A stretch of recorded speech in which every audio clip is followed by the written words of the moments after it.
Hello students, मैं निखिल कुमार आप सभी का स्वागत करता हूं आपके अपने यूट्यूब चैनल सीजीपीएससी ई पाठशाला में। सीजीपीएससी ई पाठशाला में आज का हमारा टॉपिक है छत्तीसगढ़ करंट अफेयर्स, जिसमें हम चर्चा करने वाले हैं अप्रैल माह के करंट अफेयर्स पर। सीजीपीएससी ई पाठशाला का छत्तीसगढ़ आर्थिक सर्वेक्षण एवं बजट का बुक मार्केट में अवेलेबल है। इस बुक को आप इन शहरों के बुक डिपो में जाकर के ले सकते हैं। यहाँ पे शहरों के नाम, बुक डिपो के नाम, उनके कॉन्टैक्ट नंबर दिए गए हैं। साथ ही साथ आप हमारे mobile app CG books cart में भी जाकर के हमारे इस आर्थिक सर्वेक्षण एवं बजट के बुक को ऑनलाइन ऑर्डर कर घरों में फ्री होम डिलीवरी सर्विस के माध्यम से भी मंगा सकते हैं। एक और इन्फॉर्मेशन है आप लोगों के लिए, सीजीपीएससी ई पाठशाला का छत्तीसगढ़ सामान्य अध्ययन का ऑनलाइन बैच शुरू हो चुका है। इसके रजिस्ट्रेशन अभी भी ओपन है, तो जो भी एस्पिरेंट इस सामान्य अध्ययन के ऑनलाइन बैच में अपना रजिस्ट्रेशन कराना चाहते हैं वो गूगल प्ले स्टोर में जा करके छत्तीसगढ़ ई पाठशाला मोबाइल ऐप को डाउनलोड करके उस मोबाइल ऐप में अपना इस क्लास के लिए रजिस्ट्रेशन करा सकते हैं। क्लासेस ऑलरेडी शुरू हो चुकी है। ठीक, चलिए टॉपिक पे आते, ध्यान दीजिएगा। आज का हमारा टॉपिक है ज्ञान भारतम अभियान के तहत ऐतिहासिक मल्हार नगरी में इतिहास की अनमोल खोज। मल्हार जो कि बिलासपुर जिले के अंतर्गत आता है, हमारे प्रदेश का एक प्रमुख पुरातात्विक स्थल है। ज्ञान भारतम अभियान जो कि केंद्र सरकार के द्वारा चलाई जा रही एक अभियान, एक पहल है, जिसमें दुर्लभ पांडुलिपियों का, प्राचीन ताम्रपत्रों का, अभिलेखों का संरक्षण करके उसका डिजिटलीकरण किया जा रहा है। यानी कि जो प्राचीन काल के लेख, रिटर्न में जो एविडेंस मौजूद है, जो लेख मौजूद है, जो पांडुलिपियां मौजूद है, जो ताम्रपत्र, ताड़पत्र जिसमें रिटर्न में कुछ एविडेंस मौजूद है, उसका सर्वेक्षण करके उसे कलेक्ट करके ज्ञान भारतम पोर्टल में उसको ऑनलाइन अपलोड किया जा रहा है, डिजिटली उसे अपलोड किया जा रहा है। क्योंकि जो ताम्रपत्र हो गए या ताड़पत्र हो गए, हो सकता है कि वो कभी वो क्षतिग्रस्त हो जाए या उसमें लिखी हुई चीजें क्षतिग्रस्त हो जाए, तो उसका संरक्षण करना आवश्यक है। तो उसे डिजिटली फॉर्म में ज्ञान भारतम पोर्टल में उसे अपलोड करने का कार्य किया जा रहा है। तो इसी ज्ञान भारतम अभियान के तहत हमारे छत्तीसगढ़ में यह अभियान शुरू हुआ। ज्ञान भारतम अभियान 16 मार्च 2026 से शुरू हुआ है। पूरे छत्तीसगढ़ के जो भी आपके पुरातात्विक स्थल है, जहां से एविडेंस कलेक्ट हो सकते हैं, वहां पर जा करके प्राचीन जो रिटर्न में एविडेंस है उसे कलेक्ट किया जा रहा है। उनमें से एक स्थान है आपका मल्हार। मल्हार में एक व्यक्ति, स्थानीय निवासी, जिनका नाम है संजीव पांडे, उनके पास मिला है 2000 वर्ष पुराना ताम्रपत्र प्राप्त हुआ है। यानी कि कॉपर प्लेट ताम्रपत्र 2000 साल पुराना है। ये जो ताम्रपत्र है इसमें कुछ लेख उत्कीर्ण है जो कि ब्राह्मी लिपि एवं पाली भाषा में है।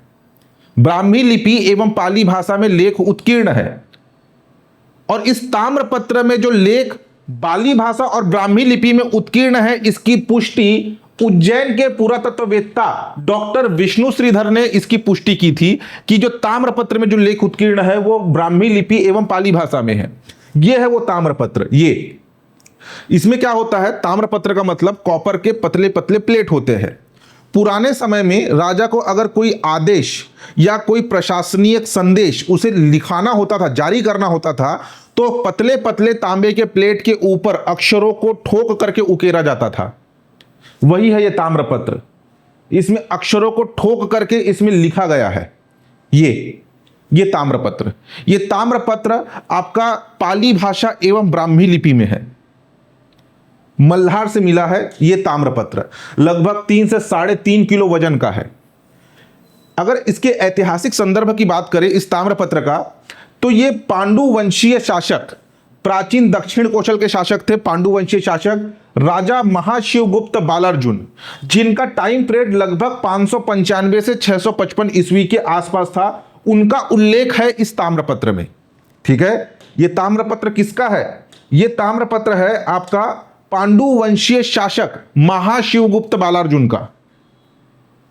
हमारे छत्तीसगढ़ के सिरपुर में पांडुवंशीय शासकों का शासन था, जिन्हें सिरपुर के सोमवंश के नाम से भी जाना जाता है। पांडुवंशीय शासकों में से एक थे आपके महाशिवगुप्त बालार्जुन, जिन्होंने सिरपुर के लक्ष्मण मंदिर का निर्माण करवाया। उन्हीं का ताम्रपत्र है। ठीक, देखिए इसकी अगर विषय वस्तु की बात करें ताम्रपत्र का, तो इसमें भूमिदान का उल्लेख है। पांडुवंशीय शासक महाशिवगुप्त बालार्जुन ने भूमिदान में दिया था, इसका उल्लेख है। एक गांव या खेती दान में दिया था, यह विवरण है। यह आपका ताम्रपत्र एक प्रकार से आपका राजकीय आदेश एवं प्रशासनिक व्यवस्था पर आधारित है। जो भूमिदान का उल्लेख है वो क्या है? पांडुवंशीय शासक महाशिवगुप्त बालार्जुन ने है वंशीय शासक जाजल्य देव को भूमि दान में दिया था। ये जो लाइन है ना, ये थोड़ा सा कंट्रोवर्शियल है। कंट्रोवर्शियल है क्यों? क्योंकि ध्यान से समझना, महाशिवगुप्त बालार्जुन का टाइम पीरियड अगर मैं बात करूं, जो पांडुवंशीय शासक है महाशिवगुप्त बालार्जुन, उसका टाइम पीरियड कब से कब तक बताया जा रहा है? 595 से लेकर के 655 ईस्वी तक। और इसने किसे दान में दिया? है वंशीय शासक। हमारे इतिहास में कलचुरियों को कहा जाता था है वंश। कलचुरी, जो कलचुरी शासक थे उन्हें है वंशीय शासकों के नाम से जाना जाता है। और इसमें जाजल्य देव प्रथम की बात हो रही है, जाजल्य देव। और जाजल्य देव, अगर आप छत्तीसगढ़ का इतिहास पढ़े हैं प्रॉपरली, तो हमारे छत्तीसगढ़ में कलचुरियों का टाइम पीरियड लगभग 1000 ईस्वी के आसपास से इनका वास्तविक शासन शुरू होता है। सबसे पहले आता है आपका कलिंग राज, फिर कमल राज, फिर रत्नदेव प्रथम, फिर पृथ्वीदेव प्रथम, फिर जाजल्य देव प्रथम। जाजल्य देव प्रथम का टाइम पीरियड 1090 से शुरू होकर के 1120 ईस्वी तक का इसका टाइम पीरियड है। और यहां पर बोला जा रहा है कि महाशिवगुप्त बालार्जुन ने इस जाजल्य देव को भूमिदान में दिया था। 655, लगभग 650 और 1000 इसको ले ले तो लगभग 350 से 400 साल का गैप आ रहा है दोनों के शासनकाल में। तो कैसे संभव है कि भूमिदान में जाजल्य देव को दिया होगा? हाँ, लेकिन ऐसा कहा जा रहा है कि इस ताम्रपत्र में लिखा हुआ है कि पांडुवंशीय शासक महाशिवगुप्त बालार्जुन ने है वंशीय शासक जाजल्य देव को भूमि दान में दिया था। जाजल्य देव, अगर आप इतिहास में देखेंगे तो जाजल्य देव प्रथम, जाजल्य देव द्वितीय, 2 जाजल्य देव हुए। पहले को ही अगर हम लेकर के चले रेफरेंस में तो भी पॉसिबल नहीं है। अब हो सकता है कि मध्य प्रदेश के त्रिपुरी की तरफ जो कलचुरी शासन थे, क्योंकि उन्हीं की एक शाखा उठ करके हमारे छत्तीसगढ़ में आके शासन करी, तो हो सकता है कि त्रिपुरी के कलचुरी में और भी पहले कोई जाजल्य देव रहे होंगे। लेकिन मैंने नेट में सर्च किया, मुझे कोई नाम नहीं मिला जाजल्य देव का। लेकिन पढ़ करके रखिए, इतना तो पढ़ करके रखिए कि जो ताम्रपत्र जो मल्हार से कलेक्ट किया गया है ज्ञान भारतम अभियान के तहत, वो महाशिवगुप्त बालार्जुन का है, जो जिसकी विषय वस्तु है भूमिदान में, भूमिदान में दिया गया है। ये उल्लेख है उस ताम्रपत्र में। ठीक। संरक्षण, ज्ञान भारत अभियान के तहत भारत की प्राचीन पांडुलिपि विरासत का सर्वेक्षण, डिजिटलीकरण और संरक्षण करना इस अभियान का मुख्य उद्देश्य है। ताम्रपत्र क्यों खास होते हैं? जो अभी हमने ये देखा, ये ताम्रपत्र, इस ताम्रपत्र का महत्व क्या है? पुराने समय में ताम्रपत्र सिर्फ धातु नहीं होते थे, बल्कि सरकारी दस्तावेज की तरह इस्तेमाल होते थे। पहले के टाइम पे वो क्या था? सरकारी दस्तावेज, एक प्रकार से राजा आदेश जारी कर रहा है।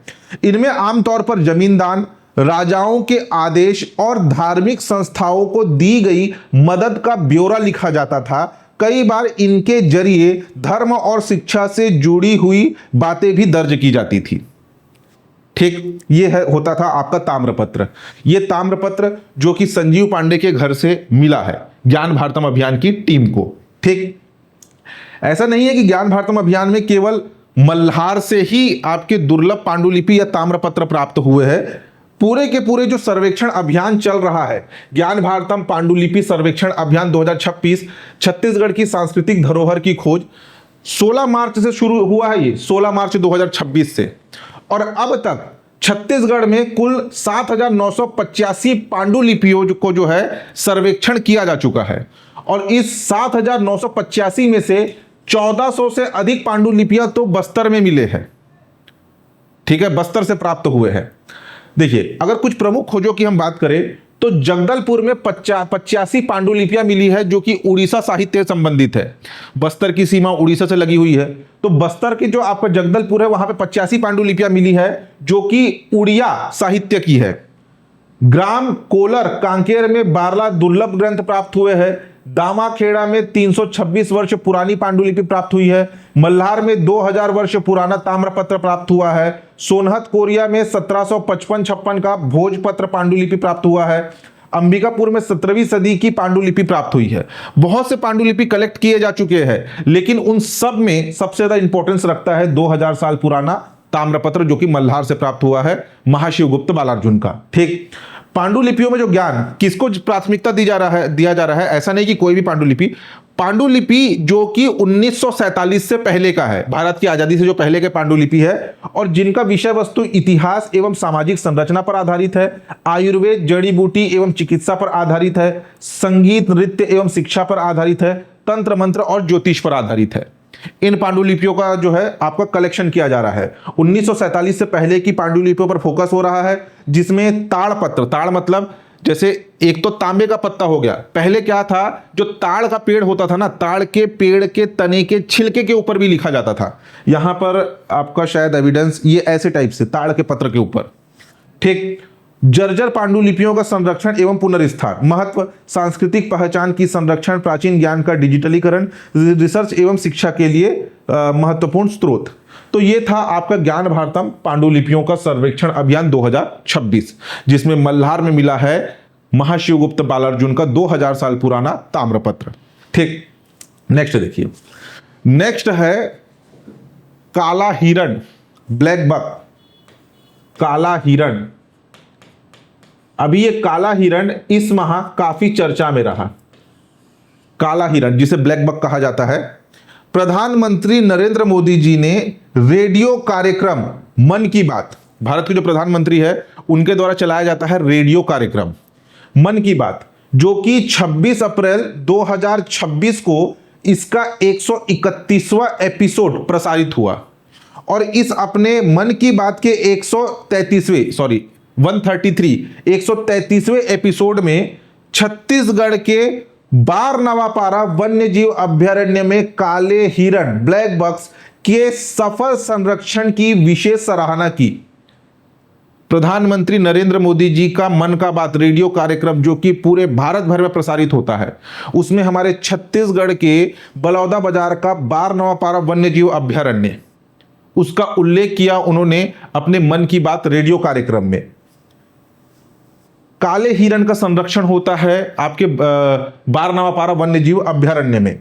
बारनवापारा के जंगलों में 1970 के दशक तक काले हिरण पाए जाते थे, और 1970 के बाद जो है शिकार और आवास की कमी के कारण यहां से पूरी तरीके से विलुप्त हो गए थे काले हिरण।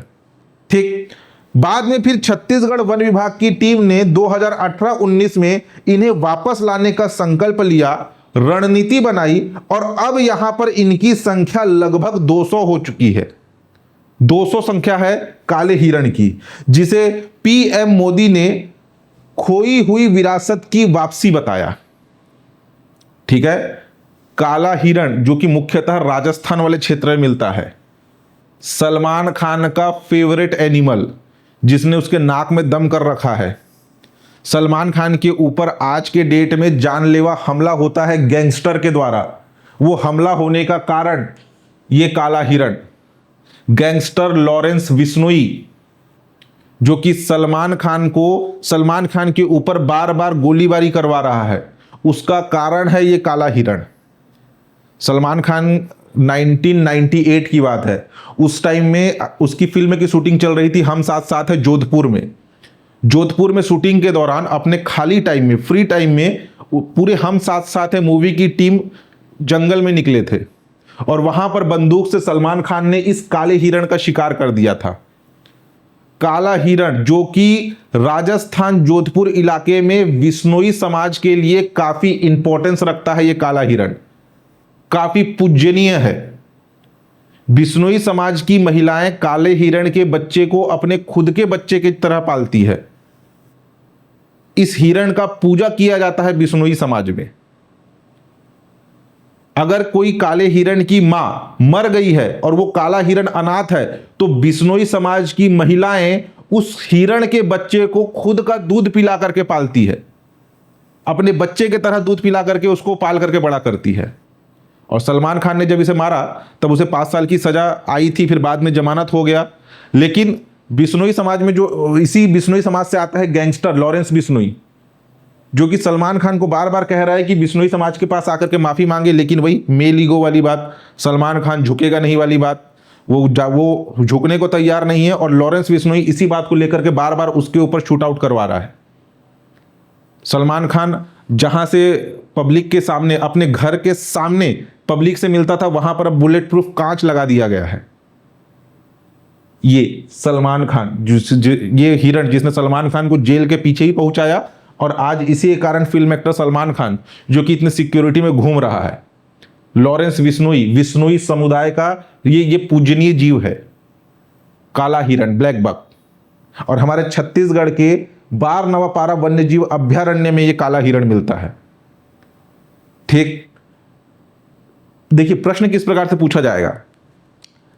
हमारे प्रदेश में काले हिरण का संरक्षण किस वन्य क्षेत्र में होता है? तो बार नवापारा अभ्यारण्य।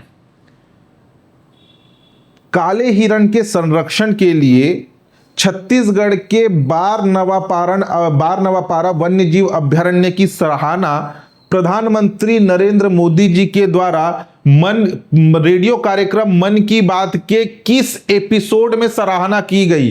तो 133वें एपिसोड में सराहना किया गया। ये जो मन की बात रेडियो कार्यक्रम है ना, ये पीएम मोदी के द्वारा 3 अक्टूबर 2014 से चलाया जा रहा है। ये रेडियो कार्यक्रम अभी 26 अप्रैल 2026 को इसका 133वां एपिसोड प्रसारित हुआ, जिसमें उन्होंने काले हिरण के संरक्षण के लिए बार नवापारा वन्यजीव अभ्यारण्य की सराहना की है। ठीक है, इंपॉर्टेंट है, याद रखना। प्रसारण के एपिसोड से भी आ सकता है, किस तिथि को प्रसारण हुआ, किसके बारे में उल्लेख है। और ये तो आया हुआ क्वेश्चन है पहले भी कि प्रधानमंत्री नरेंद्र मोदी जी के द्वारा रेडियो कार्यक्रम मन की बात की शुरुआत कब से की गई। इसका पहला एपिसोड प्रसारित हुआ था 3 अक्टूबर 2014 को। ठीक, आगे देखिए।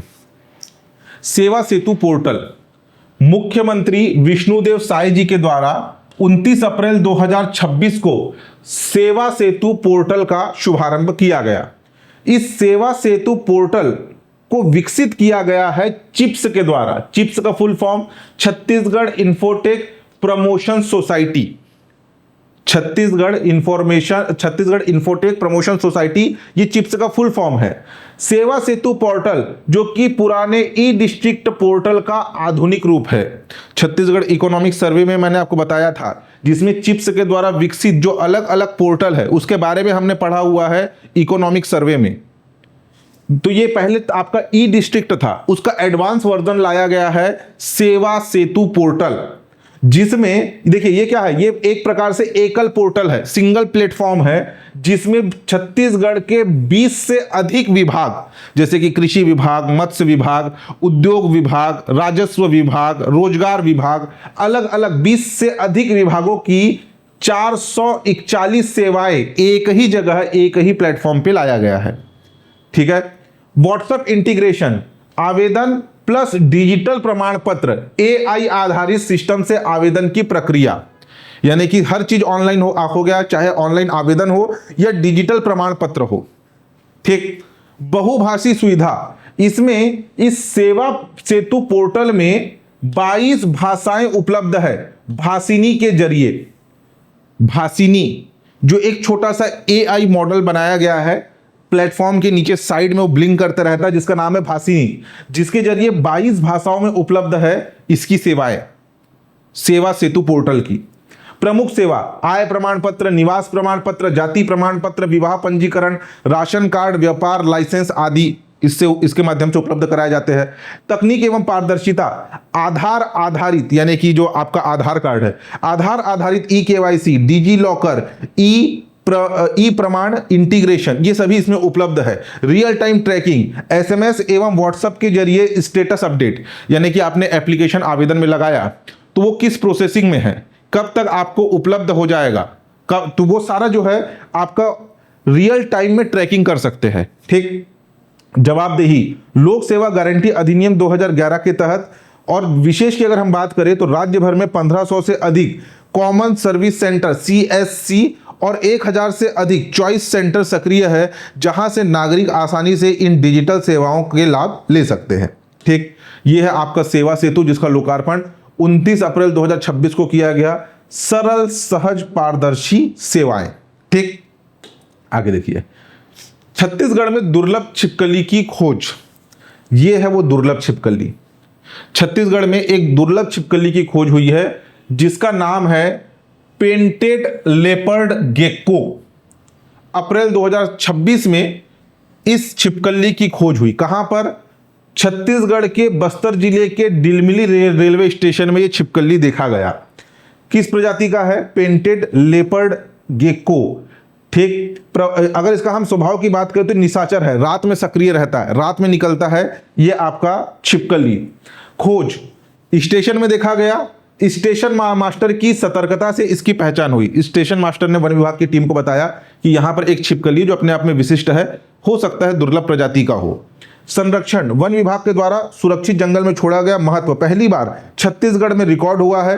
ये जो छिपकली है मुख्यतः पूर्वी घाट में मिलता है। पूर्वी घाट, ईस्टर्न साइड, यानी कि जो आपका पूर्वी घाट का मैदान है, अपना आंध्र प्रदेश हो गया, उड़ीसा हो गया, ठीक इस तरफ जो है पूर्वी घाट में मिलता है ये छिपकली। आंध्र प्रदेश, उड़ीसा में मुख्यतः पाई जाती है ये छिपकली। हमारे छत्तीसगढ़ में पहली बार रिकॉर्ड हुई है। क्या नाम है? Painted leopard gecko. ये देखिए, ऐसे ही टाइप का क्वेश्चन पहले भी एग्जाम में आया हुआ है। मालाबार गेक्को एक प्रकार की छिपकली जो कि मालाबार वाले क्षेत्र में मिलती है, और उससे एग्जाम में क्वेश्चन आया था। वो भी पहली बार हमारे छत्तीसगढ़ में देखा गया था। 2 साल पहले का क्वेश्चन बना था। तो ये ऐसे टाइप से ना कोई दुर्लभ जीव मिलते हैं तो उसको याद रखना। पेंटेड लेपर्ड गेक्को कहां मिला है? बस्तर के डिलमिली रेलवे स्टेशन में देखा गया पहली बार। ठीक, नेक्स्ट देखिए, अंतर्राष्ट्रीय वेट लिफ्टर ज्ञानेश्वरी यादव, छत्तीसगढ़ की स्टार प्लेयर ज्ञानेश्वरी यादव, हाल ही में IBFC यूनिवर्सल कप 2026 जो कि आयोजित हुआ न्यूजीलैंड में, न्यूजीलैंड के तुवानाई माटो स्पोर्ट कॉम्प्लेक्स एपिया समोआ जो है न्यूजीलैंड के अंतर्गत ही एक आइलैंड आता है। हमारे लिए इंपॉर्टेंट है न्यूजीलैंड। बस याद रखना कि IBFC यूनिवर्सल कप 2026 जो कि न्यूजीलैंड में आयोजित हुआ, 25 अप्रैल से लेकर के 2 मई 2026 तक ये आपका आयोजन किया गया इस प्रतिस्पर्धा का। इसमें 53 किलोग्राम वर्ग सीनियर कैटेगरी में स्वर्ण पदक हासिल किया ज्ञानेश्वरी यादव ने।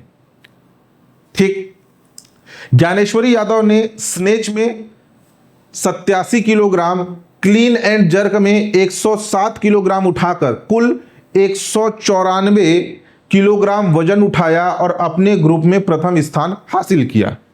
ज्ञानेश्वरी इससे पहले जूनियर वर्ल्ड चैंपियनशिप में रजत पदक और सीनियर कॉमनवेल्थ चैंपियनशिप में स्वर्ण पदक भी जीत चुकी है।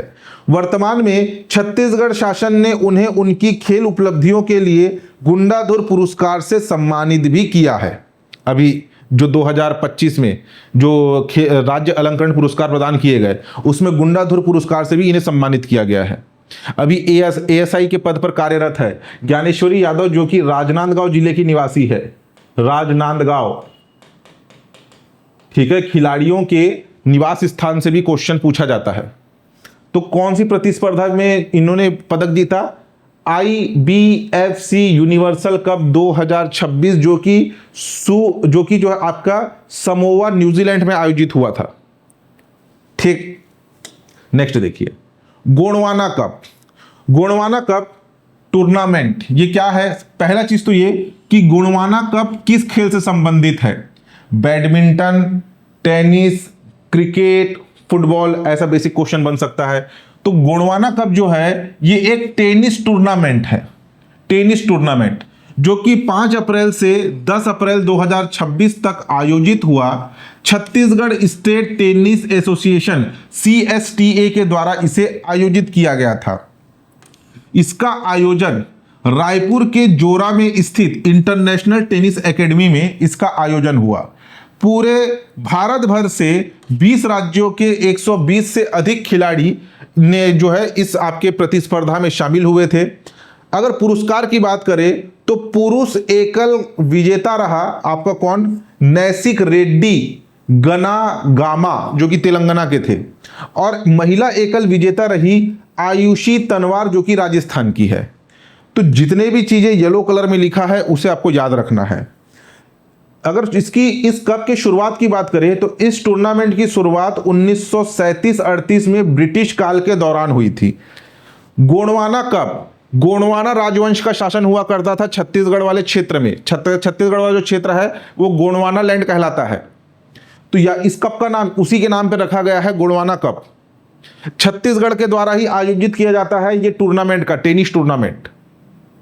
ठीक, तो कब से कब तक आयोजित हुआ, गोंडवाना कप किससे संबंधित है, और इसमें पुरुष एकल और महिला एकल विजेता कौन है ये भी याद रखना, और कब से इसकी शुरुआत हुई ये डेट को भी याद रख लेना।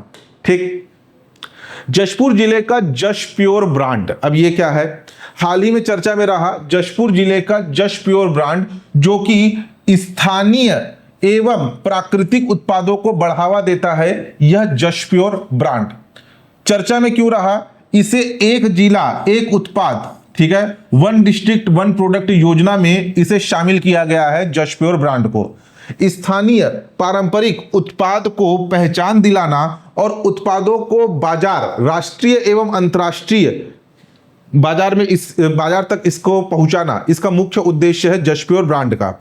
अगर इसके प्रमुख उत्पादों की बात करें तो महुआ आधारित महुआ के लड्डू और कुकीज बनाए जाते हैं। मिलेट उत्पाद, कोदो कुटकी रागी से बने हुए खाद्य पदार्थ, हर्बल उत्पाद, जड़ी बूटी और आयुर्वेदिक सामग्री बनाया जाता है जश प्योर ब्रांड के अंतर्गत। शामिल उत्पाद में स्थानीय किसान एवं स्व सहायता समूह शामिल रहते हैं। निष्कर्ष, जश प्योर जशपुर के प्राकृतिक उत्पादों को ब्रांडिंग एवं मार्केटिंग के माध्यम से आर्थिक सशक्तिकरण का माध्यम बना रहा है।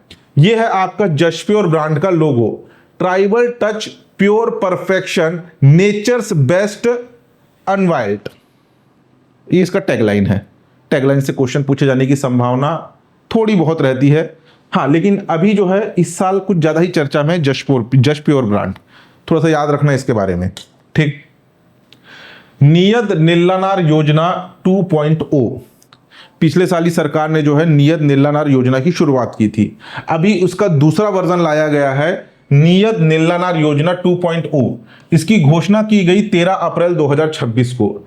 नियत नीलानार योजना, एग्जाम में क्वेश्चन आया था, नियत नीलानार का मतलब क्या होता है? नियत नीलानार का मतलब होता है आपका अच्छा गांव। ये जो आपका नियत नीलानार जो लिखा हुआ है ये स्थानीय गोड़ी बोली में लिखा हुआ है, गोड़ी भाषा गोड़ी बोली में लिखा हुआ है, जिसका शाब्दिक अर्थ होता है आपका अच्छा गांव। ये एग्जाम में आया हुआ प्रश्न है। ठीक, ये जो आपका पहले जो नियत नीलानार योजना था वो छत्तीसगढ़ के बस्तर संभाग के 7 जिलों तक ही सीमित था। अब 2.0 लाया गया है, यानी कि इसका जो क्षेत्र है वो विस्तार किया गया है। ध्यान दीजिएगा, अब इसमें जिलों की संख्या हो गई है 10। पहले जिलों की संख्या थी 7, बस्तर संभाग के केवल 7 जिले, ठीक है, बस्तर संभाग के केवल 7 जिले जो है नियत नीलानार योजना के अंतर्गत आते थे। अब जिलों की संख्या हो गई है 10। तो बस्तर संभाग के 7 जिले कौन कौन से? कांकेर, कोंडागांव, नारायणपुर, बस्तर, सुकमा, दंतेवाड़ा, कोंडागांव, ये 7 जिले। उसके अलावा 3 जिले रायपुर संभाग का गरियाबंद, मोहिला, मानपुर, अंबागढ़ चौकी और खैरागढ़, छुईखदान, गंडई, दुर्ग संभाग का। तो 3 और जिले शामिल किए गए हैं। प्रश्न पूछा जाएगा नियत नीलानार योजना 2.0 के अंतर्गत जो आपके कौन से नए जिले शामिल किए गए हैं, ग्रुप बना करके देगा ऑप्शन।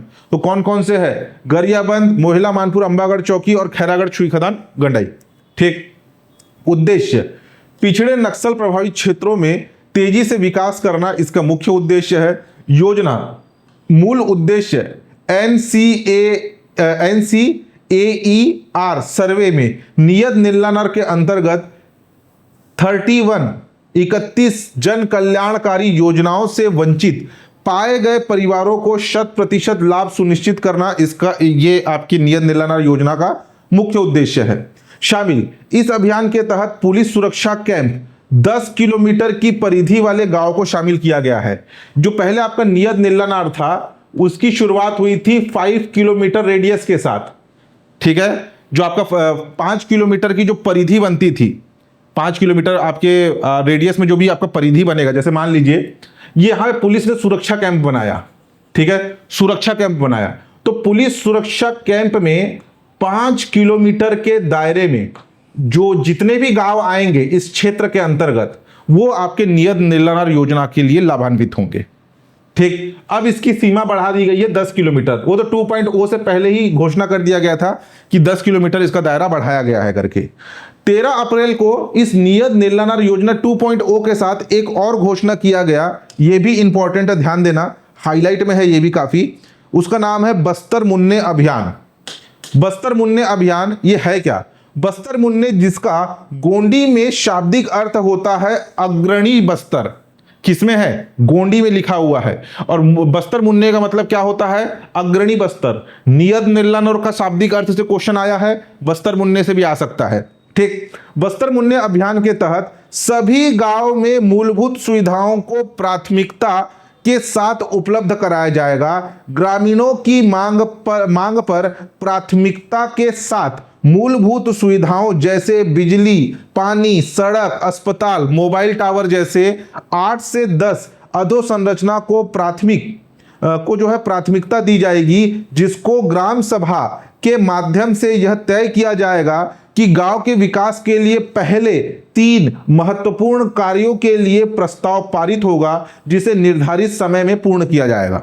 सीधे साधारण शब्दों में अब जिम्मेदारी सौंप दी गई है ग्राम सभा को। ठीक है, सरकार ने तो डिसाइड किया है कि हम जो है पूरी सभी के सभी जितनी भी मूलभूत सुख सुविधाएं हैं, बुनियादी अधोसंरचना है, वो आपको हम प्रदान करेंगे, जिसमें प्राथमिकता तौर पे 8 से 10 मूलभूत सुविधाओं पर फोकस किया जाएगा। लेकिन देखिए, और ये किसकी बात हो रही है? नियत नीलानार योजना की बात हो रही है। इसी का एडवांस लाया गया है आपका बस्तर मुन्ने।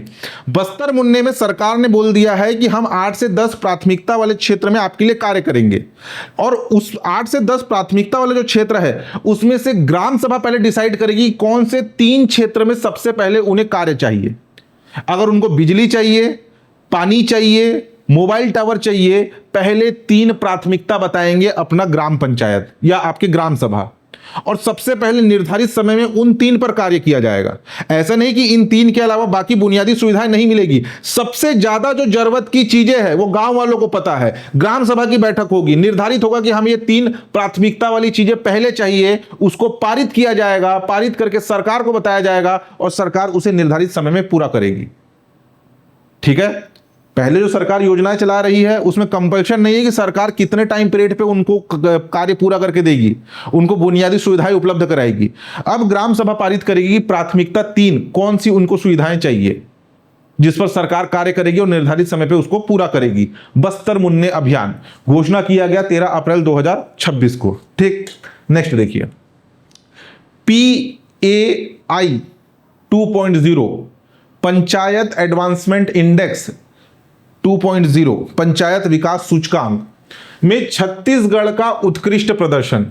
छत्तीसगढ़ से 11,643 ग्राम पंचायतों की 100% सहभागिता रही इस आपके सूचकांक में। प्रमुख उपलब्धि 100% ग्राम पंचायत की सहभागिता रही। बालोद जिले का झलमला पंचायत राज्य में प्रथम रहा। हमारे छत्तीसगढ़ राज्य में इन आपके 11,643 पंचायतों में से झलमला पंचायत जो कि बालोद जिले के अंतर्गत आता है वो प्रथम स्थान पर रहा। PIA स्कोर रहा 78.77 ग्रेड A। टॉप 10 पंचायतों में बालोद जिले के 5 पंचायत शामिल है। टॉप में झलमला पंचायत, वो भी बालोद का है, और टॉप 10 में 5 जो पंचायत है वो भी बालोद जिले के हैं। आधे से अधिक पंचायत एस्पिरेंट श्रेणी के अंतर्गत है। शासन एवं विकास सुधार की आवश्यकताओं पर जोर दिया गया। इसमें जो है कुल आपके 9 थीम बनाए गए थे, जैसे कि गरीबी मुक्त एवं उन्नत आजीविका, स्वास्थ्य गांव, बाल अनुकूल गांव, जल पर्याप्त गांव, स्वच्छ एवं हरा भरा गांव, आत्मनिर्भर बुनियादी ढांचा, सामाजिक रूप से सुरक्षित गांव, सुशासन, महिला अनुकूल गांव। तो इसके आधार पर जो है रैंकिंग तैयार की गई, जिसमें हमारे छत्तीसगढ़ में टॉप में रहा आपका झलमला पंचायत। केंद्र सरकार के द्वारा ये आपका PIA 2.0 पंचायत विकास सूचकांक की रिपोर्ट जारी किया गया है। ठीक, इंपॉर्टेंट है, याद रखिएगा इसको भी, झलमला का नाम याद रखना है। नेक्स्ट है भंडार मुड़िया पेन यात्रा।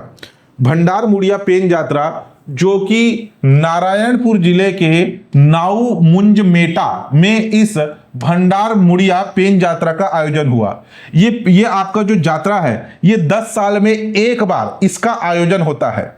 यात्रा के दौरान युवतियों के द्वारा रेला नृत्य किया जाता है। एक दूसरे के कंधे में हाथ डाल करके सामूहिक तौर पर किया जाता है रेला नृत्य युवतियों के द्वारा इस यात्रा के दौरान। ठीक, ये जो आपका भंडार मुड़िया देव को आदिवासी समाज में अन्न एवं धन के संरक्षक देवता माना जाता है। उनके अनाज का और उनके धन्य संपदा का संरक्षण देवता मानते हैं। यात्रा में आसपास के 125 गांव के आदिवासी शामिल होते हैं। विशेष आकर्षण रहता है इस यात्रा में देव खेलनी। इस यात्रा का सबसे अद्भुत एवं रहस्यमयी पहलू है देव खेलनी। देव सराह अपने शरीर में देवता को आवाहन करते हैं और दिव्य शक्ति के प्रभाव में विशेष नृत्य प्रस्तुत करते हैं। ढोल नगाड़ों की गूंज के बीच में लाल परिधान में सजे साधक अपने शरीर पर लोहे की जंजीरों एवं कोड़ों से प्रहार करते हैं। यह दृश्य जहां श्रद्धा से भर देता है, वहीं इस परंपरा की गहराई को भी उजागर करता है। एक मूवी आई थी कांतारा, देखे थे? वो भी लगभग कुछ उसी वैसा ही कुछ आपका बात हो रहा है यहाँ पर। जैसे नवरात्रि के समय कन्याओं के ऊपर माता सवार होती है। कांतारा मूवी अगर आप देखे होंगे तो वहां पर भी एक व्यक्ति के ऊपर देव सवार होते हैं। तो वैसे ही इस मेला के दौरान देव सराह जो कि देवता का आवाहन करके उसे अपने शरीर पे बुलाता है और यहां पे ढोल नगाड़ों के बीच में नृत्य करता है और लोहे एवं जंजीर से अपने आप को पीटता है। देव खेलनी जो कि मुख्य आकर्षण रहा इस यात्रा का। नेक्स्ट देखिए, जोश मॉडल क्या है? Journey of sanitation hygiene. क्या है ये? स्वच्छता एवं स्वरोजगार का मॉडल है। स्वच्छता, साफ सफाई, स्वरोजगार यानी कि एम्प्लॉयमेंट, उसका मॉडल है। 5 जनवरी 2026 को राम विचार नेता एवं स्वास्थ्य मंत्री श्याम बिहारी जायसवाल के द्वारा इसकी शुरुआत की गई। कहां पे किया गया इसका शुरुआत? मनेन्द्रगढ़ चिरमिरी भरतपुर जिले के खडगवा में इसकी शुरुआत हुई। खडगवा, ठीक। अभी हाल ही में अप्रैल में चर्चा में रहा क्योंकि जो छत्तीसगढ़ के मुख्य सचिव है, चीफ सेक्रेटरी, उन्होंने इस जोश मॉडल को सभी जिलों में लागू करने का निर्देश दिया है। अब ये जोश मॉडल है क्या, इसको ध्यान समझना। संस्थागत, व्यावसायिक एवं व्यक्तिगत शौचालय की नियमित साफ सफाई, उपयोग को बढ़ाने एवं युवाओं को रोजगार उपलब्ध कराने पर केंद्रित है ये मॉडल। इसमें स्वच्छता प्रहरियों की नियुक्ति की जाती है और स्वच्छता प्रहरी हितग्राहियों से प्रति यूनिट केवल 200 रुपए सेवा शुल्क लेगा। विशेष, स्वच्छता प्रहरियों के द्वारा अब तक 200 यूनिट शौचालयों से अधिक की साफ सफाई की जा चुकी है। अब ये है क्या, ध्यान समझना। हमारे छत्तीसगढ़ में बेरोजगारी अपने चरम स्तर पर है और जो सामुदायिक शौचालय है, चाहे सामुदायिक शौचालय हो या घरेलू शौचालय तो जनरली साफ सफाई से रहते हैं, लेकिन जो सामुदायिक शौचालय है या किसी सार्वजनिक स्थल पर कोई शौचालय है, वो अक्सर गंदगी रहते हैं उस आपके शौचालय में। वहां पे पानी सिस्टम सही नहीं रहेगा, सैनिटाइजेशन सिस्टम सही नहीं रहेगा और हमेशा गंदगी रहता है, जिस कारण से वो सार्वजनिक स्थल के आपके शौचालयों का, टॉयलेट का उपयोग नहीं होता। जोश मॉडल लेकर के आया गया एक पायलट प्रोजेक्ट के तौर पर मनेन्द्रगढ़ चिरमिरी भरतपुर के खडगवा में, जो कि सफल रहा। इसमें क्या किया जाते हैं, जो बेरोजगार युवा रहते हैं उन्हें स्वच्छता प्रहरी बनाया गया और उन्हें किट प्रदान किया गया साफ सफाई के लिए, जैसे कि आपका एसिड हो गया, हार्पिक हो गया, ब्रश हो गया, जेट स्प्रे मशीन हो गया, उनके पहनने के लिए कपड़े हो गए, ऊपर के टोपी, हाथ के ग्लव्स, ये इनको प्रदान किया गया है। और इनका कार्य है कि जगह जगह में जो सार्वजनिक सामुदायिक जो शौचालय है वहां पे जाकर के नियमित साफ सफाई करना और उसके एवज में 200 रुपए का सेवा शुल्क लेना। अगर कोई व्यक्ति इन्हें अपने घर के टॉयलेट को साफ सफाई करने के लिए बुला रहा है, टॉयलेट का मतलब केवल टॉयलेट सीट नहीं, पूरे कंप्लीट टॉयलेट की बात हो रही है। कोई सोचेगा एक तो टॉयलेट सीट का सफाई करने के लिए 200 रुपए क्यों, उस पूरे टॉयलेट कमरे की सफाई की बात हो रही है, ठीक है, पर यूनिट की बात हो रही है। उसका 200 रुपए प्रदान किया जा रहा है सेवा शुल्क के तौर पर। जोश मॉडल, जिसे चीफ सेक्रेटरी ने पूरे के पूरे छत्तीसगढ़ में लागू करने के निर्देश दिए हैं। कहां पे शुरू किया गया था पहले? खड़गवा, मनेन्द्रगढ़, चिरमिरी, भरतपुर में। ठीक, आगे देखिए, नेक्स्ट है मंडीप खोल गुफा।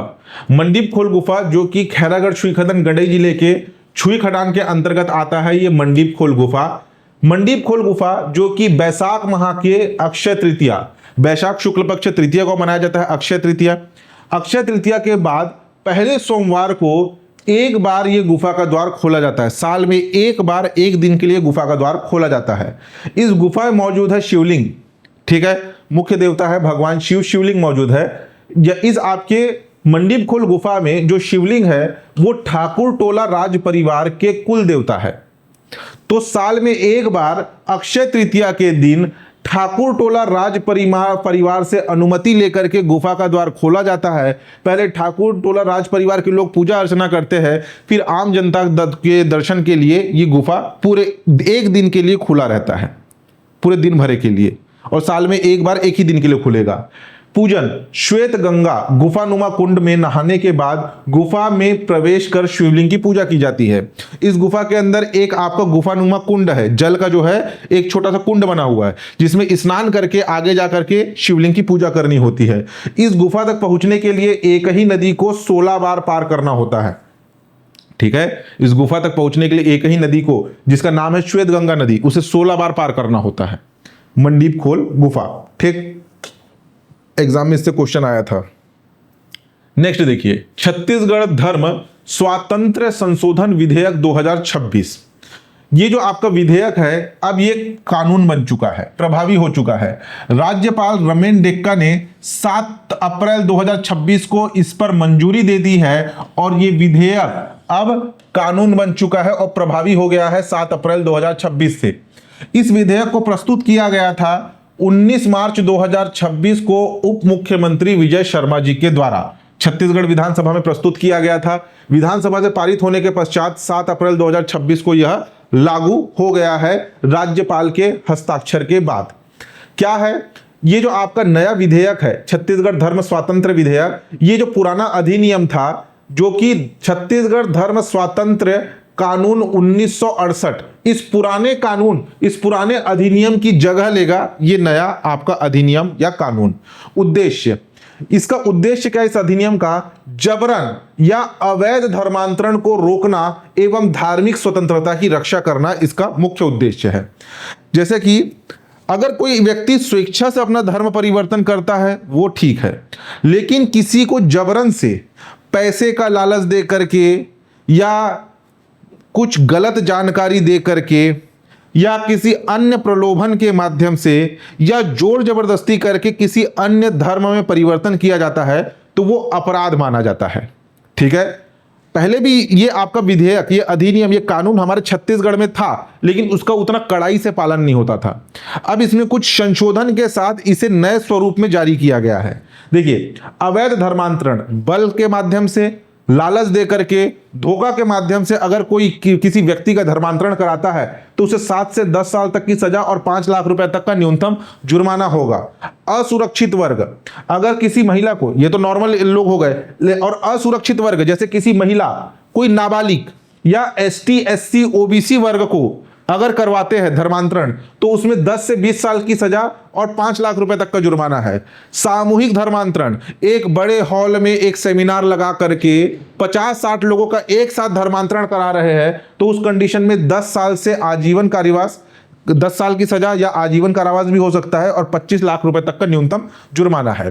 प्रमुख नियम, अगर कोई व्यक्ति या कोई धर्म विशेष के कोई मेन व्यक्ति किसी व्यक्ति का धर्म परिवर्तन करा रहे हैं तो उसके पूर्व सूचना देना अनिवार्य है। धर्म परिवर्तन से 60 दिन पूर्व DM डिस्ट्रिक्ट मजिस्ट्रेट को आवेदन देना अनिवार्य है। ठीक।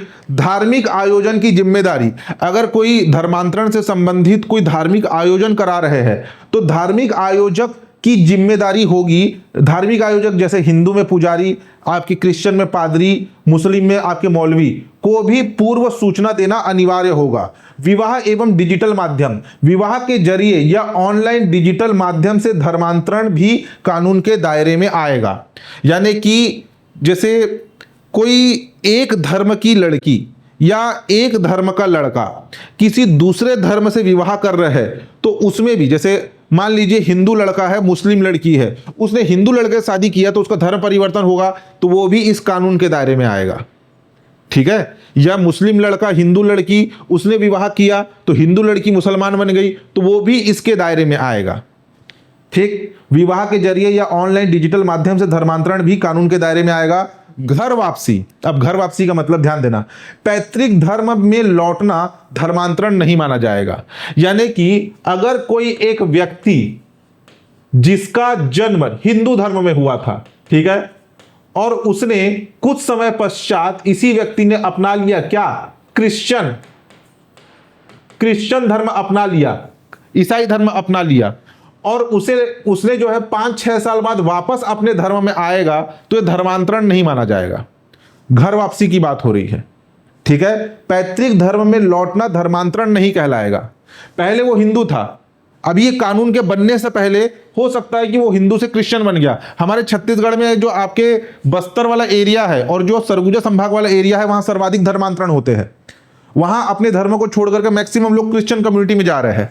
तो उसमें अगर कोई आपका क्रिश्चियन वापस अगर हिंदू बनता है तो वो धर्मांतरण नहीं कहलाएगा, वो पैतृक अपने धर्म में लौट रहा है। ठीक। कानून प्रक्रिया, सभी अपराध गैर जमानतीय नॉन बेलेबल और मामलों की सुनवाई विशेष अदालतों में, विशेष संदर्भ खासकर बस्तर और सरगुजा क्षेत्र में सामाजिक तनाव रोकने के लिए लागू किया गया है। महत्वपूर्ण, ध्यान देना, अब धर्मांतरण से पहले प्राधिकृत अधिकारी के पास आवेदन करना होगा। जानकारी वेबसाइट ग्राम पंचायत व संबंधित थानों में प्रदर्शित की जाएगी। 30 दिनों के भीतर दावा आपत्ति व जांच की प्रक्रिया होगी। गवाहों से पूछताछ, शपथ पत्र व अन्य जानकारी के बाद आवेदन वैध घोषित किए जाएंगे, तभी धर्मांतरण होगा। ठीक है। वैध घोषित कर किए तो धर्मांतरण हो जाएगा, लेकिन वैध आवेदन की निर्धारित तिथि से 90 दिनों के भीतर मतांतरण नहीं होने पर प्रक्रिया समाप्त हो जाएगी। 2 या 2 से अधिक व्यक्ति द्वारा या अवैध समूह मतांतरण करने पर आजीवन कारावास का प्रावधान है। तो अभी नया नया कानून बना है तो हो सकता है इससे वैरायटी ऑफ क्वेश्चन बने, अच्छे से पढ़ना इसको। नेक्स्ट देखिए, नेक्स्ट है एक बुक जिसका नाम है बिरहोर जननायक। हमारे छत्तीसगढ़ में निवास करती है बिरहोर जनजाति, जो कि केंद्र सरकार की विशेष रूप से पिछड़ी हुई 5 जनजातियों में से एक है। PVTGS, particularly vulnerable tribal groups. हमारे छत्तीसगढ़ में 5 आपकी जनजातियां शामिल है, बैगा, अबुझमाड़िया, पहाड़ी कोरवा, बिरहोर और कमार। बिरहोर जननायक के मुख्य रूप से पद्मश्री, ये बिरहोर जननायक बुक का नाम है, पद्मश्री जागेश्वर प्रसाद। ठीक, इन्हें पद्मश्री से पुरस्कृत किया गया है। जागेश्वर प्रसाद के जीवन एवं संघर्षों पर आधारित यह पुस्तक है। छत्तीसगढ़ के मुख्यमंत्री श्री विष्णुदेव साय जी के द्वारा अप्रैल 2026 में इस पुस्तक का विमोचन किया गया। इसे डॉक्टर लोकेश पटेल ने लिखा है। ठीक है, लोकेश पटेल ने लिखा है और यह है आपके जागेश्वर यादव। ठीक, जागेश्वर यादव को बिरहोर जनजाति के उत्थान के लिए उनके द्वारा किए गए निस्वार्थ कार्यों के कारण इन्हें बिरहोर जननायक या बिरहोर के भाई के रूप में भी जाना जाता है स्थानीय स्तर पर। ठीक है, नेक्स्ट देखिए, स्वामी विवेकानंद उत्कृष्ट शाला योजना प्रदेश सरकार के द्वारा बजट में घोषणा किया गया था। इस स्वामी विवेकानंद उत्कृष्ट शाला योजना का यह है क्या, ध्यान समझना। प्रदेश में शिक्षा की गुणवत्ता को बढ़ावा और सरकारी स्कूलों को आदर्श शैक्षणिक संस्थानों के रूप में विकसित करना इसका मुख्य उद्देश्य है। यह योजना केंद्र सरकार की PM श्री योजना के तर्ज पर तैयार किया गया है।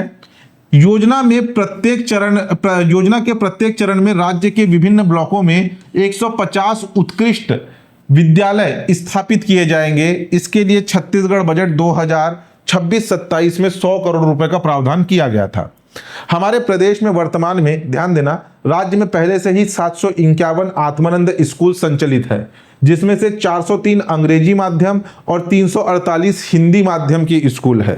जबकि केंद्र की पीएम श्री योजना के तहत राज्य में 350 विद्यालय मॉडल स्कूल के रूप में विकसित किए जा रहे हैं। अब प्रदेश सरकार ला रही है स्वामी विवेकानंद उत्कृष्ट शाला योजना, एक नई योजना है, अभी केवल घोषणा हुआ है, आने वाले समय पे इस पे नए अपडेट आएंगे। अधिकांश आत्मानंद स्कूलों में 2 पालियों में कक्षाएं होती है, जिसमें संसाधनों पर दबाव बढ़ता है। इसके विपरीत प्रस्तावित स्वामी विवेकानंद उत्कृष्ट विद्यालयों का मॉडल अलग होगा, जिसे एक रूप शैक्षणिक व्यवस्था के रूप में लागू किया जाएगा और एक ही पाली में व्यवस्थित ढंग से पढ़ाई कराई जाएगी। कुछ नहीं है, सत्ता परिवर्तन होता है, रीब्रांडिंग कर दी जाती है। पिछली सरकार के द्वारा स्वामी आत्मानंद उत्कृष्ट विद्यालय लाया गया, लेकिन पिछली सरकार की बात को हम मानेंगे क्यों, उनकी चीजों को बढ़ाएंगे क्यों? कुछ नहीं करेंगे, बस आत्मानंद स्कूल की रीब्रांडिंग होने वाली है, देखते रहिएगा समय के साथ। ठीक, देखिए नेक्स्ट है अटल आरोग्य लैब। वो व्यक्ति को विष्णुदेव साय जी मुख्यमंत्री समझने की कोशिश मत कीजिएगा, एआई जनरेटेड इमेज है, ठीक है। उसमें मैंने वो विष्णुदेव साय का इमेज लगाने के बजाय उसने किसी नए व्यक्ति का लगा दिया है। एआई जनरेटेड इमेज है, गलतियां होती है। मेरा फोकस रहता है कंटेंट बस गलत मत हो, ठीक है। इमेज को लेकर के हो सकता है आगे पीछे हो जाए। ये जो आपका अटल आरोग्य लैब है, छत्तीसगढ़ में निशुल्क आधुनिक स्वास्थ्य जांच की नई पहल, अटल आरोग्य लैब। इंपॉर्टेंट क्या है, इसका शुभारंभ कब हुआ? 13 अप्रैल 2026 को, और किस स्थान से वो पूछा जाएगा तो जिला चिकित्सालय सुकमा से इसका शुभारंभ हुआ। इस आपके अटल आरोग्य लैब के अंतर्गत निशुल्क जांच 133 प्रकार के डायग्नोस्टिक टेस्ट, ब्लड टेस्ट, आपके बायोकेमिकल एवं हार्मोनल जांच, सभी प्रकार की जांच पूरी तरीके से निशुल्क होगी इस लैब में, ठीक है। व्यापक नेटवर्क 1046 सरकारी स्वास्थ्य केंद्र, जिला अस्पताल, सीएचसी एवं पीएचसी इसके अंतर्गत शामिल होंगे, पूरी तरीके से डिजिटल। जो भी आप इस आपके अटल आरोग्य लैब में जो भी आप टेस्ट कराने जाएंगे, उसका रिपोर्ट सीधे आपके मोबाइल नंबर पर एसएमएस के जरिए और व्हाट्सएप सुविधा अस्पताल व्हाट्सएप के जरिए आपको मिलेगी। रिपोर्ट के लिए अस्पताल में चक्कर लगाने की जरूरत नहीं है, डिजिटलीकरण कर दिया गया है सारे के सारे रिपोर्ट का। Mobile app Atal Arogya lab patient app, test report online उपलब्ध, स्वास्थ्य कार्ड, स्वास्थ्य रिकॉर्ड सुरक्षित, यानी कि एक ऐप बनाया गया है अटल आरोग्य लैब के माध्यम से, जिसमें आपका पूरा का पूरा रिपोर्ट उसमें अपलोड होगा। मुख्य उद्देश्य बीमारियों की शीघ्र पहचान, दूरस्थ आदिवासी क्षेत्रों तक स्वास्थ्य सुविधा एवं बस्तर क्षेत्र में विशेष फोकस किया जा रहा है इसके माध्यम से। पूरे के पूरे छत्तीसगढ़ में इसका शुरुआत कर दिया गया है, लेकिन मुख्य रूप से शुभारंभ किया गया सुकमा जिला चिकित्सालय से 13 अप्रैल 2026 को।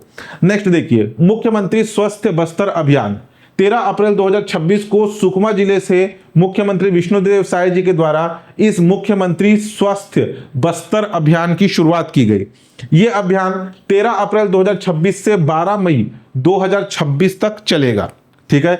ये डेट को याद रखना, ये डेट कि मुख्यमंत्री स्वस्थ बस्तर अभियान कब से कब तक चलाया गया, तो 13 अप्रैल 2026 से 12 मई 2026 तक। बस्तर संभाग में सुदूर चुनौतीपूर्ण इलाके में घर घर जाकर के नागरिकों की स्वास्थ्य स्क्रीनिंग एवं निशुल्क उपचार सुनिश्चित करना इसका मुख्य उद्देश्य है। लक्ष्य 4.91 लाख से अधिक 4.91 लाख से अधिक लोगों की स्क्रीनिंग 23 अप्रैल 2026 तक एवं 5,645 से अधिक मरीजों का विशेष उपचार प्रदान करना। जांच high blood pressure, sugar, sickle cell, cancer, TB, malaria, कुष्ठ रोग, फाइलेरिया, एनीमिया एवं हाई रिस्क प्रेगनेंसी, ये सारी चीजों की जांच की जाएगी मुख्यमंत्री स्वस्थ बस्तर अभियान के तहत। इसका एक टैगलाइन है, वो टैगलाइन भी याद कर लेना, मुख्यमंत्री स्वस्थ बस्तर अभियान, मावा सेहत मावा बस्तर, ये इसका टैगलाइन है, ठीक। टैगलाइन से भी एग्जाम में क्वेश्चन आते हैं। IGKB इंदिरा गांधी कृषि विश्वविद्यालय सोयाबीन केंद्र, इंदिरा गांधी कृषि विश्वविद्यालय सोयाबीन अनुसंधान केंद्र को राष्ट्रीय स्तर पर सम्मान मिला है। 2023 से 25 के दौरान उत्कृष्ट प्रदर्शन के लिए सोयाबीन के क्षेत्र में उत्कृष्ट प्रदर्शन हेतु सर्वश्रेष्ठ केंद्र का पुरस्कार मिला है इंदिरा गांधी कृषि विश्वविद्यालय के सोयाबीन अनुसंधान केंद्र को। 9 अप्रैल 2026 को प्रोफेसर जयशंकर तेलंगाना कृषि विश्वविद्यालय हैदराबाद में आयोजित 56वें 56वीं वार्षिक बैठक में यह पुरस्कार प्रदान किया गया। यह सम्मान अखिल भारतीय समन्वित अनुसंधान परियोजना सोयाबीन के अंतर्गत दिया गया है। हमारे छत्तीसगढ़ में रायपुर में स्थित इंदिरा गांधी कृषि विश्वविद्यालय में यह सोयाबीन अनुसंधान केंद्र 2001 से संचालित है। विकसित किस्में, केंद्र ने पूर्वी क्षेत्र के लिए 3 उन्नत सोयाबीन किस्में विकसित की है। ISC 1142, ISC 1172, ISC 1232। ठीक है, तो किस लिए मिला है? सोयाबीन के लिए सर्वश्रेष्ठ केंद्र का पुरस्कार मिला है। ठीक, नेक्स्ट देखिए, 15 अप्रैल 2026 को मुख्यमंत्री और उनके कैबिनेट मंत्रियों की बैठक हुई जिसमें कुछ इंपॉर्टेंट निर्णय लिया गया। हो सकता है कि इससे क्वेश्चन कुछ बने। Civil code, uniform civil code, हाँ ये इंपॉर्टेंट है, इसको ध्यान देना।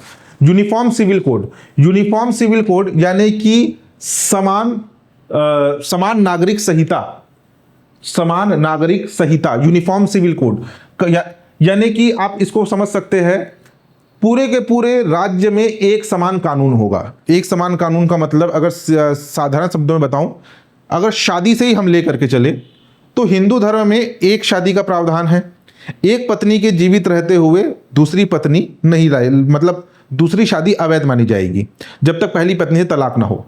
वहीं मुस्लिम जो आपका धर्म है उसमें बहुपत्नी विवाह का प्रचलन है। तो ये क्या है? ये अलग अलग विवाह पद्धति है, सबके अलग अलग कानून है। उनके में शरिया कानून चलता है, हमारे में शारदा एक्ट चलता है विवाह से संबंधित। तो ये सब को हटा करके एक राज्य एक कानून लाया जा रहा है, सभी के लिए एक ही कानून का प्रावधान होगा। तो यूनिफॉर्म सिविल कोड का प्रारूप तैयार करने के लिए अभी उसका एक मसौदा, एक प्रारूप बनाया जा रहा है छत्तीसगढ़ में कहां कहां पर किन किन क्षेत्र में यूनिफॉर्म सिविल कोड लागू होगा, एक समान न्याय व्यवस्था लागू होगी। उसका मसौदा तैयार करने के लिए समिति का गठन किया गया है और इस समिति के अध्यक्ष कौन है? रंजना प्रकाश देसाई, इनका नाम याद रखना है।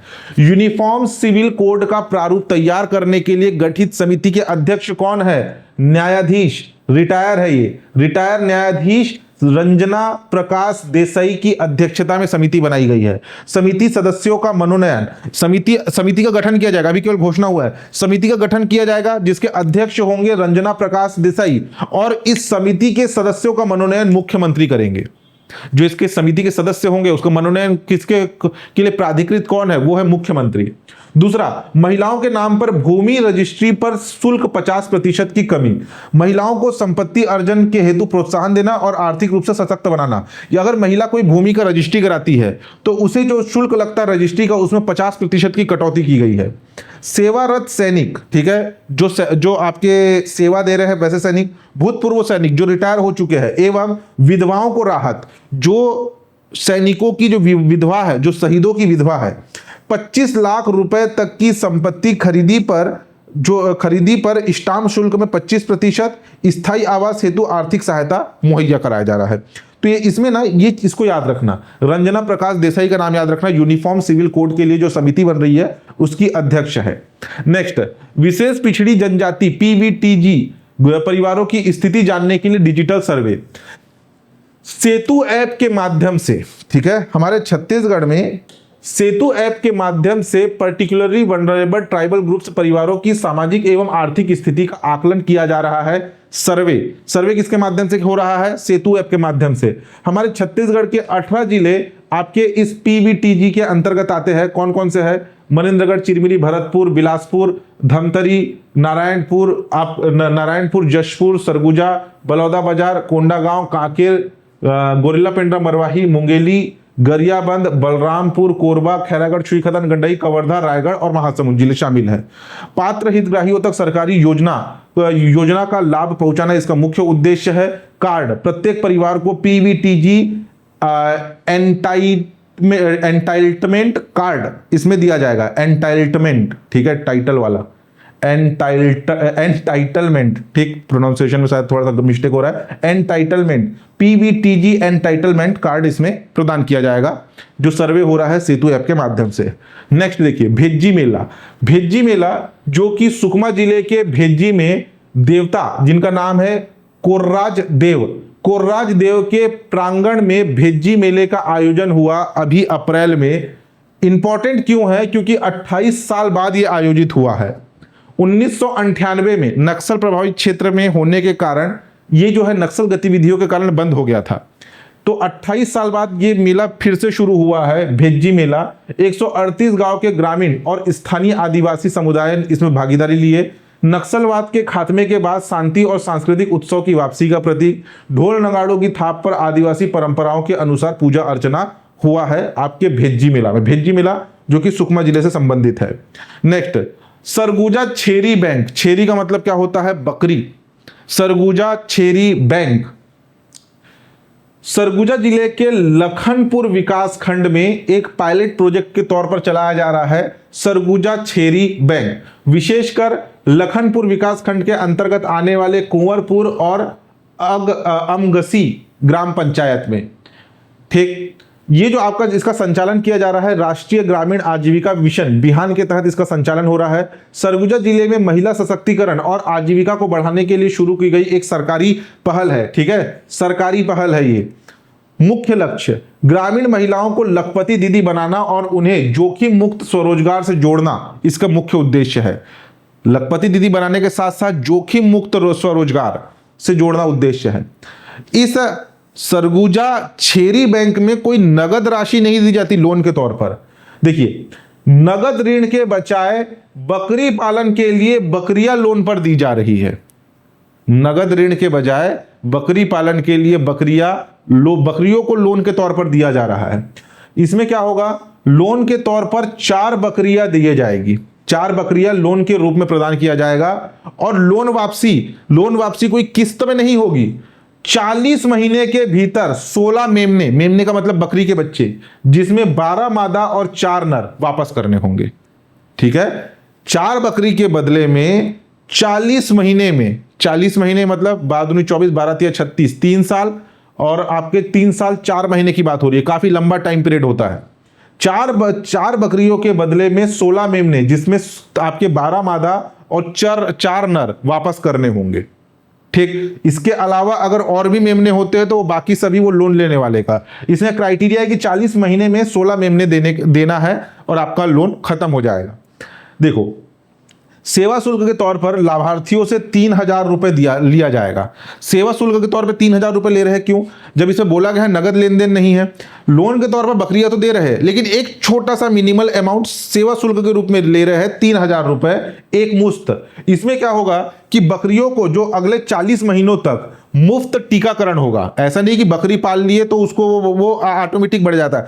जानवरों का भी टाइम पे टीकाकरण होता है। टीकाकरण आपका डीवार्मिंग, कभी जो है उनको कोई छोटे छोटे कीट उनको परेशान करते हैं, खटमल उनके शरीर पे घुस जाते हैं, छोटे कीड़े से वो परेशान रहते हैं, तो डीवार्मिंग, AI जैसी स्वास्थ्य सेवाएं उन्हें मिलती रहेगी। 3000 रुपए में अगले 40 महीने तक एक तरीके समझ सकते हैं उनका इंश्योरेंस। ये आप समझ सकते हैं मोटा मोटी।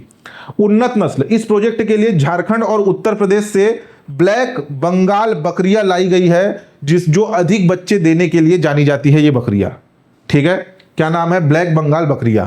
तो जिसमें 4 बकरियां लोन के रूप में दिया जाएगा, उसके बदले में 40 महीने में 12 मेमनों में से 16 मेमने, 16 में से 12 मादा और 4 नर वापस करने होंगे। यह है आपका सरगुजा छेरी बैंक, ग्राम कुंवरपुर, जिला सरगुजा, छत्तीसगढ़।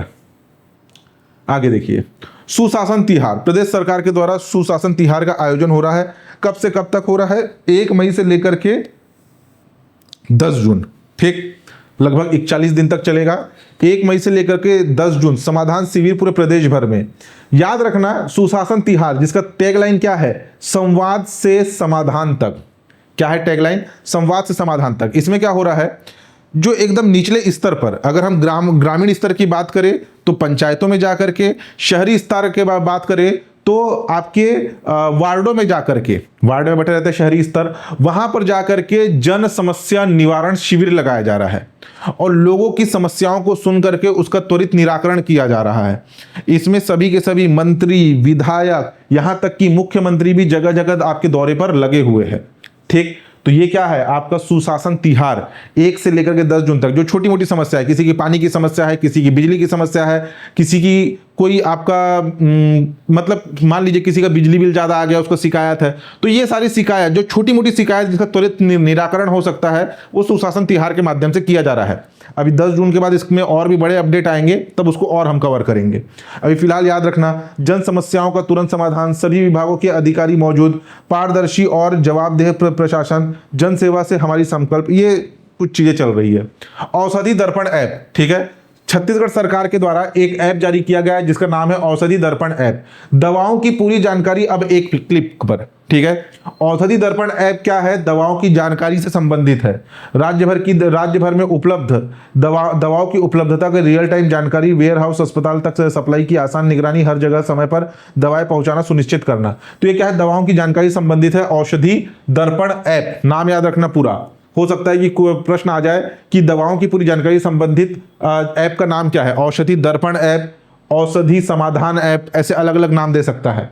दूसरा है ई श्रम साथी ऐप, श्रमिकों तक योजनाओं की सीधी पहुंच। प्रदेश सरकार के द्वारा जो श्रमिक वर्ग है उनके लिए बहुत से प्रकार के आपकी योजनाएं चलाई जा रही है, लेकिन श्रमिकों को उन योजनाओं की जानकारी नहीं होती, उसके लिए बनाया गया ई श्रम साथी ऐप। तो श्रमिकों तक उनके लिए चलाई जा रही योजनाओं की सीधी पहुंच उपलब्ध कराना। मुख्यमंत्री विष्णुदेव साय जी के द्वारा ई श्रम साथी ऐप का शुभारंभ किया गया। घर बैठे रोजगार एवं योजनाओं की जानकारी उपलब्ध, श्रमिकों के पंजीयन, पहचान एवं लाभ वितरण में आसानी होगी।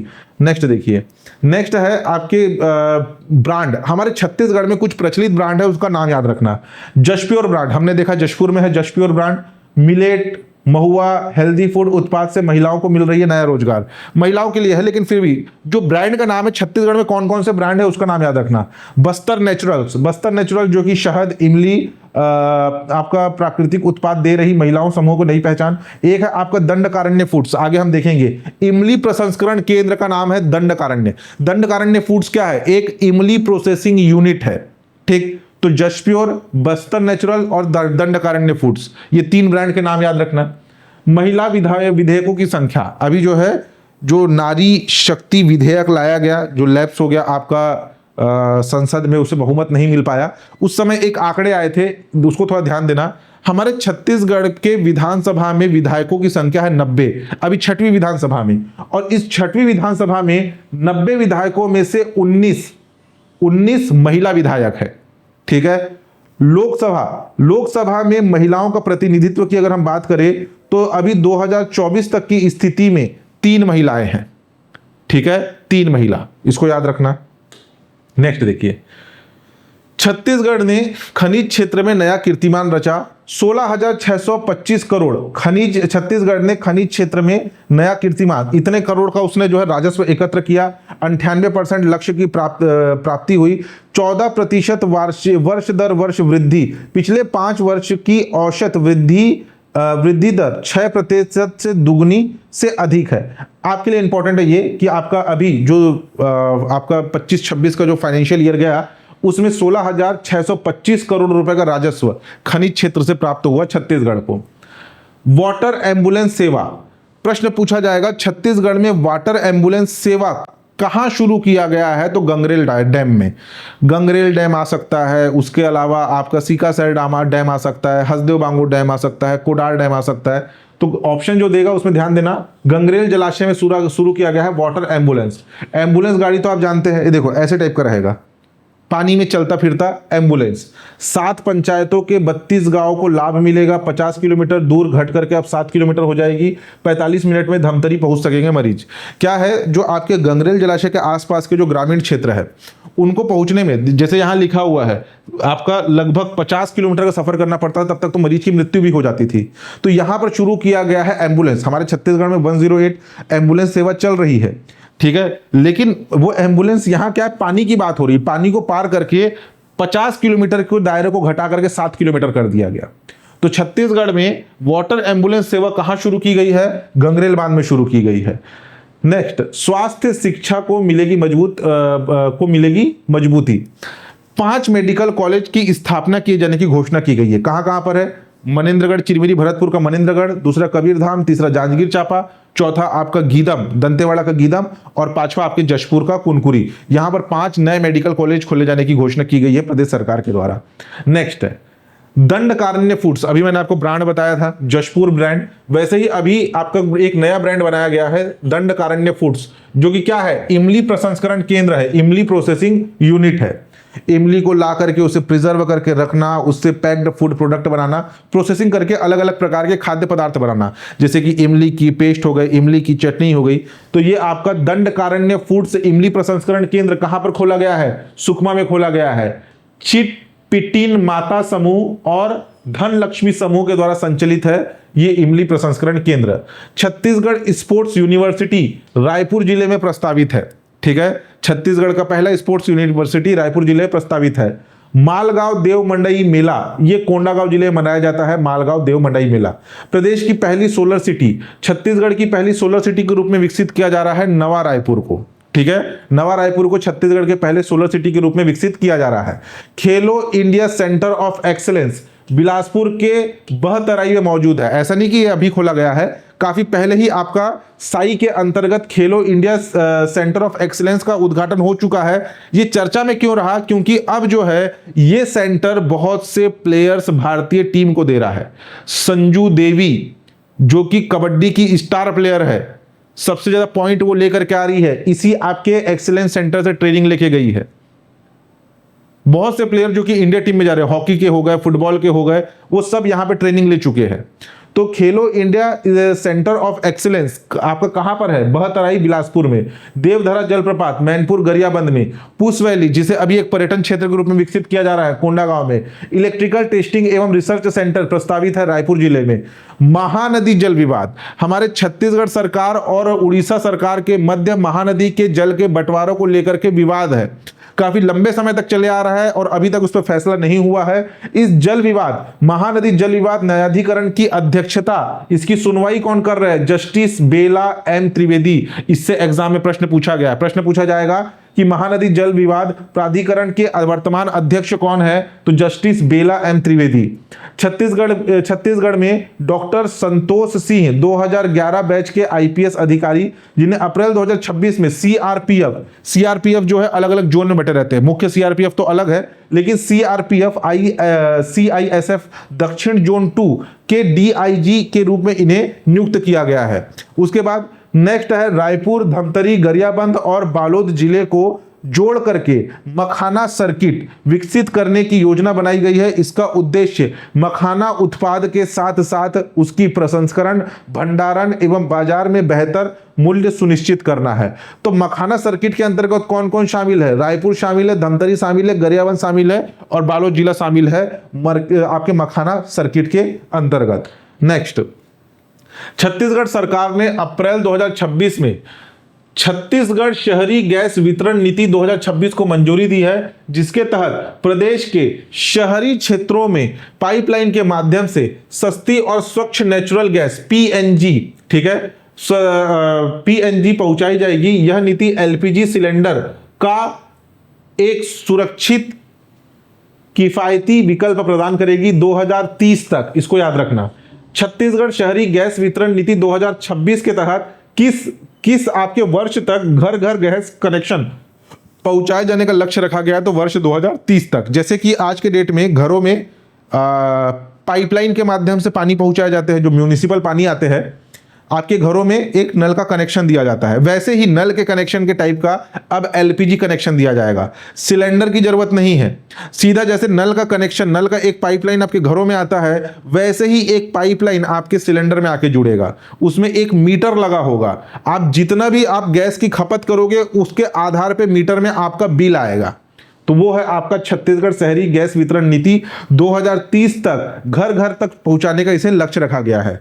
केंद्रीय विद्युत प्राधिकरण के वार्षिक मूल्यांकन में छत्तीसगढ़ को तीसरा स्थान मिला है।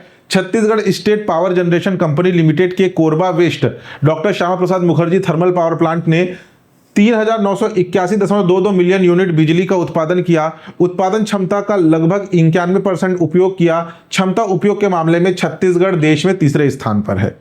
सरकार कृषक उन्नति योजना फसल विविधीकरण के तहत, यानी कि हमारा छत्तीसगढ़ धान का कटोरा कहलाता है, धान के लिए 3100 रुपये प्रति क्विंटल प्रदेश सरकार दे रही है। तो हर कोई धान की फसल ले रहा है, तो उसके लिए सरकार ने लाया कृषक उन्नति योजना, जिसमें फसल का विविधीकरण किया गया है। इसमें दलहन, तिलहन, कोदो, कुटकी, रागी, मक्का, कपास को बढ़ावा दिया जा रहा है। इसके अंतर्गत 3.06 लाख किसानों को 10,000 रुपये प्रति एकड़ की दर से 311.87 करोड़ रुपए दिए गए हैं, जबकि वैकल्पिक फसल अपनाने पर 2,235 किसानों को 2.72 करोड़ रुपए की सहायता राशि मिली है। इस प्रकार से कुल 314.60 करोड़ रुपए सीधे किसानों के खाते में ट्रांसफर हुए हैं। अप्रैल 2026 में रायपुर पुलिस कमिश्नरेट प्रणाली के तहत, आपके रायपुर में कमिश्नरी प्रणाली लागू हो गई है, तो रायपुर पुलिस ने कमिश्नरेट प्रणाली के तहत अपराध और असामाजिक तत्वों में नकेल कसने के लिए ऑपरेशन कालचक्र 0.2, यहाँ पे 2.0 होगा, ठीक है, चलाया। आपको याद रखना है कि ऑपरेशन कालचक्र किस पुलिस के द्वारा चलाया गया है, तो रायपुर पुलिस के द्वारा चलाया गया है। नेक्स्ट, छत्तीसगढ़ में स्वामी आत्मानंद स्कूल, आत्मानंद उत्कृष्ट अंग्रेजी माध्यम एवं हिंदी माध्यम स्कूल में पढ़ाई अब पूरी तरीके से मुफ्त नहीं होगी। सरकार ने 9वीं से 12वीं तक छात्रों से सालाना 1500 रुपए, लगभग 450 रुपए स्कूल फीस और शेष राशि साला विकास मद फीस में लेने का निर्णय किया है। यह बदलाव चालू शैक्षणिक सत्र 2026-27 से लागू होने की उम्मीद है। 1500 रुपये फीस लिया जा रहा है, जो पहले निःशुल्क हुआ करता था। नेक्स्ट देखिए, एक लाइन याद रख लेना, उससे क्वेश्चन बनने की संभावना तो कम है, लेकिन आज के डेट में किस जैसे क्वेश्चन आ रहे हैं, तो किस सेक्टर से क्वेश्चन पूछेगा उसकी उम्मीद नहीं रहती। छत्तीसगढ़ सरकार ने अचल संपत्ति, प्रॉपर्टी को समझ लीजिए, रजिस्ट्री पर लगने वाले 0.06% उपकर समाप्त कर दिया है। छत्तीसगढ़ उपकर संशोधन अधिनियम 2026 की अधिसूचना जारी होते ही यह निर्णय तत्काल प्रभाव में लागू हो गया है। ठीक है, तो यहां होता है आपका छत्तीसगढ़ करंट अफेयर अप्रैल माह समाप्त। किसी प्रकार का डाउट हो तो आप नीचे कमेंट करके पूछ सकते हैं। चैनल पे नए हैं तो चैनल को सब्सक्राइब कीजिएगा, लाइक और शेयर जरूर कीजिएगा। धन्यवाद।